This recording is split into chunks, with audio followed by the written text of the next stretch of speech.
Hello everyone. Hi. I like your hi. You taught me that the pitch had to be a bit high. So, hello, you're welcome once again to Deliwa Talks Real. Yes, where we keep everything about relationship and marriage Real. Okay. So today we're going to be discussing something very interesting. Yeah. I'm sure you've heard of, the phrase or statement or sentence that will say, I've lost that relationship, has lost spark.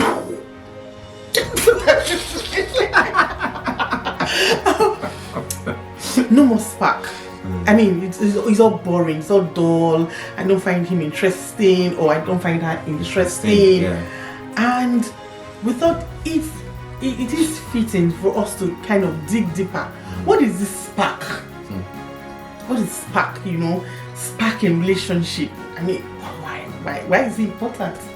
So we thought we should take a deeper look at it. And in our research, some of the things that we found out is that spark is that intense feeling of connection, of affection, excitement, lightness. Yes. That feeling, that affection towards her. Oh. I know this just bring memories to my mind when we started. I remember. Should I say it or should you say it? Let me start it, then maybe you'll continue. You have a better way of putting the words together. So, we lived like about 20 kilometers apart when I was still single, and we were dating. And when she come visit, and I remember when I just want to see her off, we require like 3 bus stops to get to that place. Hold it, not bus stop. What he was trying to say is that I need to take 3 buses back from his house where he was staying then as a bachelor back to my parents' house. Continue. I can continue. I will have the intention just to see her off to where she will take the first bus. Somehow, deep down, there's an inner spark, you know what I'm talking about? Ooh. Continue. I will not decide, okay, let me just get in that first bus with her and follow her to the next stage. On different occasions, let me just cut the story short. On different occasions, I ended up taking the 3 buses. See, summarily, he will now take the 3 buses, travel that 20 kilometers with me back to my father's house. We'll stay in front of the gate and just be talking. What will we be talking about the day? Sweet, good nonsense.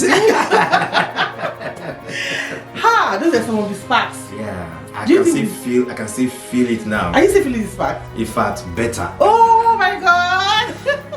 In fact, I'm feeling it like if not that we're on camera. So some spark is leading to something now. Thank God we're on camera. Anyway, so back to our conversation. Yeah. So a lot of relationships usually start out that way. They have that intense feeling of always wanting to be together, but after some time things just kind of fizzle out, and you then begin to wonder why. And then if you have the opportunity to talk to some of those couples, they'll tell you there was no more spark, the relationship was boring. I mean, everything just went down. I no longer found him interesting, or I no longer found her interesting. And so they want to look at some of the reasons why some of those things happen. Yeah, I think out of so many, I think we can start out with communication. Yeah, communication is almighty communication. Communication is everywhere. Everywhere. There's nothing in relationship. There's no area in relationship that you talk about that communication doesn't come up. And when we talk about spark, when you get to that point where you and your partner, you are not having effective communication, you are not having conversation on a frequent basis where you get to know each other, you're into each other's world, then that is one of the factors that can be responsible for where the spark starts fizzling out. Okay. I completely agree with you, but I'm also thinking, this spark that we are discussing today, this spark, should it continue in a relationship? I mean, all through the lifespan of the relationship? To be frank, I would say, it's usually attributed to the beginning of a relationship. We believe that it's something that can be maintained even in marriage and for as long as you want it to be. trust me. And but it will not just happen on its own. We knew the work that we have to put in to maintain that spark and allow the spark to even be on the increase over the years. This is going to be 21 years now, and I'm telling you, the spark is even way better than it used to be then, because I'm grown up with better understanding and know the reason why you have to keep the spark going. And therefore, the place of communication is non-negotiable for us. We have to ensure that effective communication is going on between the two of us. It cannot be overemphasized. And some of the things we talk about, practically everything really, to be honest. Talk about everything. And one of the things that we communicate that I know injects spark is when I'm dressed up and I'm looking really good, he would always comment and say something, please say something. Say something. I said, check out my bed. Oh! Sometimes I look behind, sometimes I look in the front, sometimes I use my hands to touch. He said I should say something. It's my fault. I shouldn't have asked you to say anything. Anyways, so communication communicates your admiration, communicates your feelings, your deep sense of feeling, your expectation, your value, your adoration. So it goes appreciation. Yes. Appreciation. So that has really helped to keep our spark. And when he dresses up, I was what do I usually say? Fine boy, no pimples. And my hair will be swelling like somebody will say. Like bread inside water. It feels good when you have, you are so open with your communication. Yes.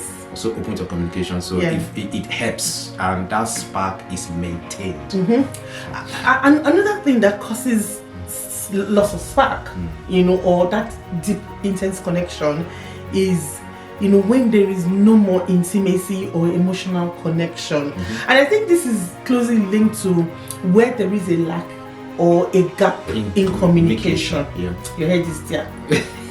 When there is a gap in communication, so there's no more intimacy. What is intimacy? It just means closeness. Closeness, okay? So, and how do you achieve closeness in your relationships and marriage? Is to, you talk about, you communicate. Like we said, communicate about practically everything, about your sex life, about your career, about your downtime, about when you are feeling excited, practically everything, your career, your parents, your siblings, everything. So when you communicate, it keeps us together in the same loop, and then we have that closeness. So I know what's going on in your world, you know what's going on in my world, and so it helps to feed our emotional connection, emotional bank account, and emotional connection. Okay, but if that is not done, and then everybody goes their own way, then there's that tendency for couples to kind of just fall into a routine that does not involve the other partner. Do you want to talk about that? Routine simply, when you fall into a similar pattern of doing things day in, day out, week in, week out, month in, month out, year in, year out. That's where people say there's boredom in this relationship. And once there's boredom, it kills any trace of spark that you can ever imagine, because there's nothing to look forward to. There's absolutely nothing to look forward to. The inner excitement that's supposed to come, the deep connection that's supposed to be between you and your partner is totally lost. And that's a very, very big one. And sometimes I think we can closely link this to it. Stress. Sometimes some people might not be able to effectively trace where it's actually coming from. If you're a high flyer, if you are someone with so many responsibilities that takes your time, you leave very early in the morning, you come back late in the evening, and when you are back home, you are fagged out, you are totally out. Of course, you won't have so much to offer to your partner, and the next thing, you just leave me, I just want to go to sleep. But must we allow that to actually come and put off the spark that's supposed to be in place? No. I don't think so. No. I don't think so. And that is actually another one that is that can actually be responsible for dwindling in our sparks, the state of our relationship? Yeah. So stress is a big one. Yeah. So it means that couples should be very intentional, to not allow things go. Stress is an everyday part of life. So we should be intentional to not allow it take over our lives. We should be intentional. I think in our next video we should go in and talk about how you can actually regain this spark. So we'll go a little deeper into what can be done in order to regain this spark. Or keep it going. But we still have one more point to talk about, which I feel we should mention, and that's financial issues in marriage. It can take away spark. Money is very important. I'm sure a lot of us remember this song, no romance without finance. Finance is important. Money answers to a lot of things. In fact, with money you can inject some spark into your relationship, okay?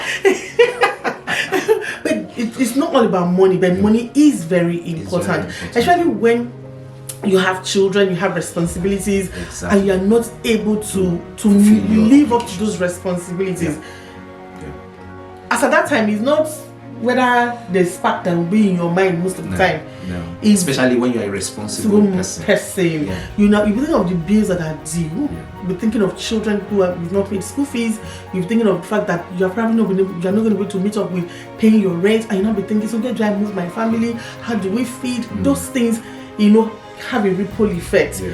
They take away your peace, they take away that stability, they take away, the so-called chemistry and spark, and then inject stress. That's why you see and worry. That's why you see in some relationships, when somebody at that point in time, maybe the other party that wants to maybe just approach the other partner, maybe for intimacy or just want to come up with one joke, when you see somebody snap and just try to, in a way, the person feels so irritated that please, give me space. This is not the time. I don't need this at this point in time, because the person is under undue pressure, financial pressure. So it's something that is also responsible for loss of spark. But at this point, I think we have to put a stop now.